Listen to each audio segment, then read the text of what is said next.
Mark Russell and Sean Isaac head to the 1970s with the Fantastic Four, who are more shattered than ever as Reed's manic obsession with Galactus drives him away from his family and towards his work and one of his only believers, the enigmatic Victor Von Doom.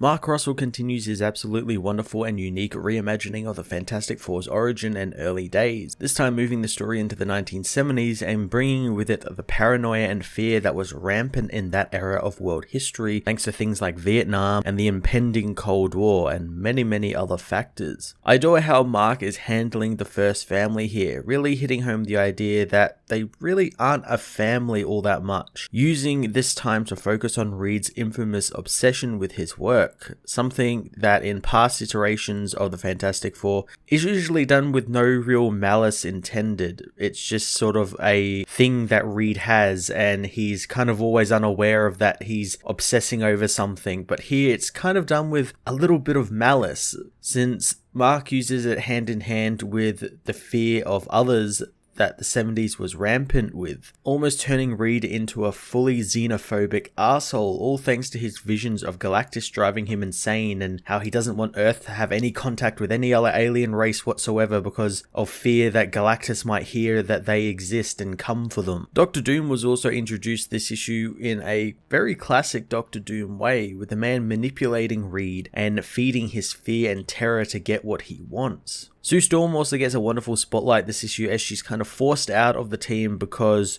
she's a woman, and people in this day and age thought that only women could rear children and be a housewife and everything, and I like her battles with this, and I like that it puts her at odds with Reed, and she's seen as invisible to everyone, which ends up working well for her in battles, but she doesn't like it, and it ends with a great inversion of the usual, which is that she divorces Reed and ends up with Namor, which any other time I would kind of question, but the Namor of this universe appears to be rather chill and kind of an alright guy, so I'm really looking forward to exploring more of that in the next issue. Sean Isaac again delivers some really lovely looking artwork, and much like the first issue, explores the Fantastic Four and other heroes kind of put in real life events, albeit not as much as the first issue or as explicit as the Spider-Man life story book. It was great seeing so many of these characters back in their classic first appearance costumes they would have worn through the 70s, as well as the highlight being for me Black Panther in his royal cape,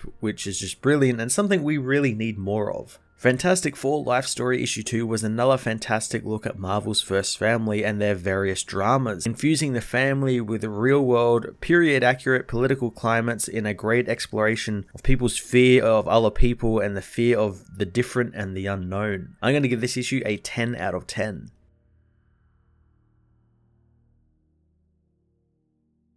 Fantastic Four Life Story Issue 2 finds Reed thinking about his life, wondering if his near-death experience could have been the end of him, making him wonder what did it all mean. He knows that no one might know what the answer to that is, but knows that they were put on the earth to grow and discover themselves and find the lives that fit them, and ones that don't, like Ben's new career as a guest star on television soap operas. In 1972, Reed knows despite being married with a kid, life with the Fantastic Four isn't really normal, as he shows a group of scientists a slideshow about history, asking them if they know what every successful colonial empire have in common. He says that it's that they can come to your home, but you can't go to theirs, and history is a story of civilizations that come to an abrupt end the moment a technologically superior foe arrives. All of the talk brings Reed to Galactus, which many of the people there think is just some made up thing, with Tony Stark saying that the next guy up on stage is the guy who thinks that ants are radioactive. Reed knows that Galactus is coming and they better be ready as his lecture ends. Reed meets with his family, knowing that no one really bought anything he said, as Tony Stark comes by, introduced to Sue, as he tells Reed that he said some interesting, albeit crazy things in his speech, but he thinks the man is correct about off-world threats, so they need to do whatever they can to prepare. Soon some people want to come and get pictures and talk grant money with Reed and Tony, who pose for a picture together. Reed soon meets with Hank Pym, who is excited to finally meet the man, finding everything he said nuts, but it is still an honor to meet him, wanting to discuss his own theory of radioactive ants. Reed, however, is soon approached by another man who says that he's sorry that he's beset by doubters, since no one despises a prophet more than other prophets, and for what it's worth, he believes Reed. Reed knows his faith might not be rewarded since he could be a wacko, but the man says that faith doesn't really need rewards. The man introduces himself as Victor Von Doom, as sometime later, the Fantastic Four are trapped by a mad thinker in cells designed to combat their specific abilities, and surely someone will come and find them in the cave eventually. Reed knows the villain is forgetting something, since they are the Fantastic Four, and he filled Sue's trap with steam so he could see her, but he can't see her in the cell, so where is she? Reed, however, knew that Sue had to stay home to look after Franklin, but Mad Thinker thinks the Invisible Woman is free, wanting the base locked down. Johnny, however, manages to fire his flame at a stalactite above the villain, bringing it down on him. Reed, however, finds the villain was merely an android as the heroes head home to Sue, whom Reed says Mad Thinker was just an android this time, but it means it's one less distraction from their real work in preparing for Galactus, and the android may have actually helped them. Reed says that the villain had a cave lair and everything, and Sue should have been there, but thinks now that things should return to normal for a while, leaving his sad wife to get back to his work. In Africa, Ulysses Klaue is welcomed by Accra's Prime Minister, wishing he was there under better circumstances, since the country owes the World Bank more interest than they could possibly repay off. The PM knows that it's because Klaue raised the interest rate, but the man defends his actions since the market can be volatile, but they can get out of this by leasing their diamond mines to them. The PM says that the mines are their main source of income, but Klaue knows that as a leader he needs to make hard decisions, and maybe the rebels besieging his nation are right. The PM knows that Klaue is right, but wants to ask a friend for an opinion as Black Panther's jet arrives. Klaue is shocked to see the King of Wakanda there, who asks how much does the nation owe him. Klaue isn't sure of the actual figure, but T'Challa knows the man is trying to do to his brother with debt what his people once did to them with chains. T'Challa offers him a block of vibranium, which the man knows will do nicely, as Black Panther knows that wipes the debt of the entire African continent, and his presence on the continent has tried his patience, which can be volatile. Klaue quickly leaves as the PM knows that was a lot of vibranium, but Black Panther knows they'll probably waste it by making another shield. In Florida, Prince Namor leaves the water, telling the beachgoers that the oceans are a little acidic today and they should avoid it, as Reed knows that heroes begun acting out on their own, doing whatever seems right, since when you can't trust those in charge, who else is there? Captain America, meanwhile, stops a soldier in Vietnam from killing a Vietnamese family as Namor heads to the Oceanside Library, deciding to do some reading while Sue marches for women's equal pay. She soon calls Reed, checking in to see how Franklin is doing, but Reed yells at her, saying that he can't get any work done with the boy there, and she needs to come back and take him. Sue says she's in the middle of something, but Reed knows it's not more important than stopping Galactus, wanting his wife to come home. Sue relents, saying she'll be home soon, as she turns herself invisible to the people around her. In 1976, Tony Stark shows Reed the ship that he has built, hoping that it will be enough to stop Galactus. Reed knows it won't, but it's a good start, and Tony knows that it can just be a tax write-off for him, and it will come in handy somehow, knowing speed and firepower are useless if they don't see Galactus coming. Reed introduces Tony to Victor Von Doom, learning that he is from Latveria and proud to be working with men of such vision, knowing while they work, others will squander their energy trying to fix the world. Tony doesn't want to get ahead of themselves since it's not insured yet, as Reed and Victor get to work, with Reed knowing that he saw Galactus and the being saw him and that they had a connection, which ever since has made Reed feel him and his spirit and his needs, wondering if he can feel him as well. Victor puts the final touches on the power gauntlet he's been building, but he knows that this and Stark's weaponry and spacecraft won't be enough to do anything, and it'll all be for nothing as long as Earth is divided, and they have to unite the entire planet as a single fist to deliver a single blow. He knows Earth must become a monster in order to face its equal, and Reed knows it. Reed continues having visions of Galactus consuming worlds, and the closer Galactus got to Earth, the more stronger the visions became, but the further detached he became from it all. At the Arecibo Observatory in Puerto Rico, the Fantastic Four meet with Carl Sagan at the SETI Institute, where the man shows them the plaque they are going to send into space with the Pioneer 10 probe, a plaque that details humankind and their creations. Reed is outraged, calling Sagan crazy since Galactus is out there and God knows what else, so SETI should find alien civilizations so they can stay clear of them. Carl knows that he could be right, and maybe Galactus is coming, and maybe they'll run into the wrong aliens, and while it's possible, he knows what's for sure is conflicts of the world, from Vietnam to the coming Cold War, and all of them threaten the existence of them as a species, and they are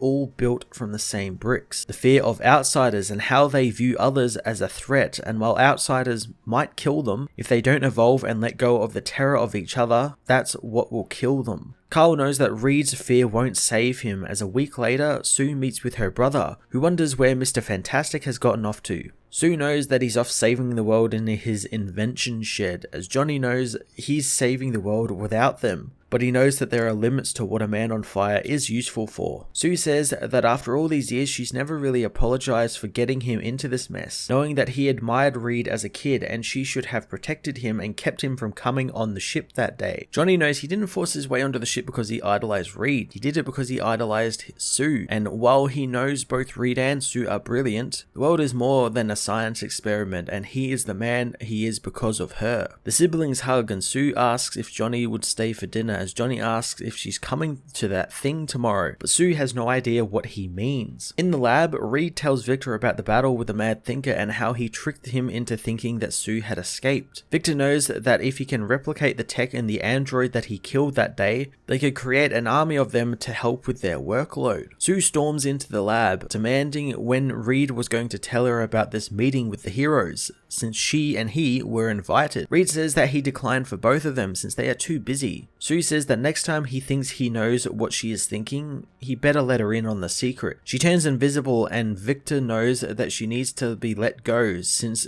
her emotional fragility serves only to distract Reed. He tells Reed that there is something he wants to show him, revealing the mask of his armor, knowing that it will harness their power and allow Reed to focus, and he has built one for both of them. The next day, Sue goes to meet with the heroes, joining her brother, Captain America, Namor, and King T'Challa, who talks about the people having to know how they feel, and the world isn't just some parking lot rule between heroes and villains, and it's why both heroes and villains must speak. T'Challa introduces Sue to Namor, who is glad to be on the same side for once. T'Challa explains that they'll be on the floor of the United Nations tomorrow giving a speech, but Namor thinks that Sue should speak, since it wouldn't hurt to hear from someone who represents half the world's population. Sue is unsure since she's just a mother right now, as later on she goes to a book signing, still thinking of Namor's words, wondering why she's afraid to speak for humanity when she fights for it. Meeting with author Betty Friedan, the woman knows that she is Sue Storm from the Fantastic Four, wondering where she's been lately.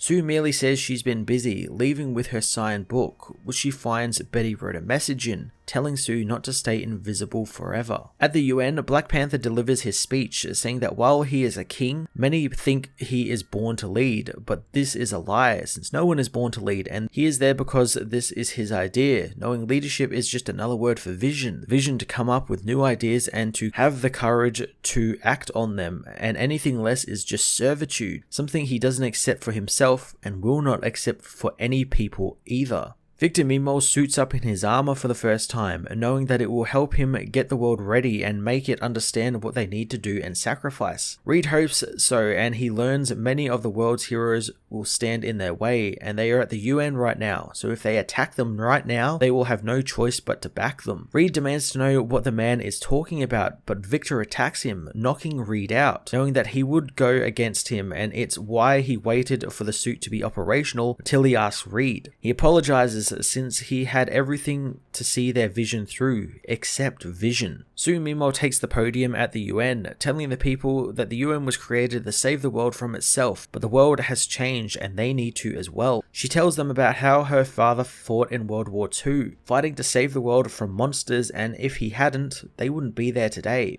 She is grateful that they are there to defend them, but it's not enough to play defense and sit in fear and wait for the monsters to come from the darkness. And if they ever really want to change, they need to go on the offensive and make monsters live in fear of the darkness. Reed awakens to find his lab has been entirely trashed, knowing that he needs to warn Sue and the others, hoping that he's not too late. But he is, as Dr. Doom invades the UN, knowing life is so much easier when all of the fish gather together in one barrel. He apprehends all of the heroes heroes, telling them that he can disintegrate them or turn them into living stone, knowing that when he rules the world, they'll be the perfect decor for his palace, a reminder of the fatality of weakness and hesitation. Reed arrives at the building, seeing what has become of his work, not wanting Victor to do this, but the villain says he goes by Dr. Doom now, since it's catchier. Reed tells him that it's not too late to turn back, but Doom knows Galactus isn't turning back, and once he's saved the world, he wonders if anyone will quibble about how it was done. Reed knows that he has made a fatal error in his calculations, not seeing Sue Storm anywhere. Doom knows that he pulled this trick already with Mad Thinker, and like most cheap giveaways, it's one per customer. Suddenly, Doom is attacked by the Invisible Woman, who uses Captain America's shield to smash Doom into the ground and knock him out. Sue tells Reed that they need to have a talk, as the next year, Sue divorces Reed, who is now drowning his sorrows in the runaway bar with Ben Grimm. Ben tells him it's okay if he wants to cry or throw a fit, wanting Tony the bartender to pour him a dead Russian, which he explains to Reed is just a lot of vodka, some aspirin, and even more vodka. Elsewhere, Sue says that Franklin will see Dr. Richards on the weekends, but Franklin tells his mother that Dr. Richards goes by Daddy to him. Ben soon moves in with Reed as Sue moves in with her new boyfriend Namor, who wonders how Reed took the news, but Sue wishes she knew, as the sad and drunken Reed gets a call from Carl Sagan, who says that they have picked something up heading towards Earth, making Reed realize that Galactus is still coming for them all.